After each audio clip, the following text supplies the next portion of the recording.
I'm Gabriele Rautenstrauch. I'm an international tax partner at WTS in Munich, Germany. One of my, let's say, favorite topics is EU tax law, and there is the most current topic, of course, with DAC6. That's the one that I'm really working a lot with right currently, and that's also why I'm leading the panel today at our Lisbon Global Tax Directors meeting in Portugal. Well, the latest developments around DAC6 is, of course, that now more and more countries start the implementation of the EU directive. The EU directive is already in place since the middle of 2018, and now all the countries are starting to implement that. We already have laws implemented in domestic law, for example, in Poland, in Austria, I just learned Slovakia, Slovenia, Hungary, and Lithuania. Germany just started. We have published an official draft law, and well, let's see whether we can implement that until the end of that year.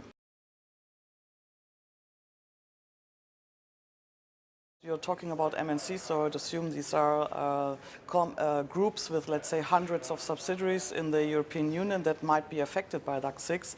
So in order to be compliant in that respect, you would need really to first to do a kind of impact analysis, so which companies with which transactions will be affected by DAC6. And then in the second step, you should think about how to develop that kind of process, how to, let's say, dock on the process in which departments, for example, the Treasury Department or the Legal Department, and of course the Tax Department. And then finally, you also have to decide on a kind of tool. Should you use a tool in order to get all your subsidiaries EU-wide as DAC6 compliant as you would like to have them?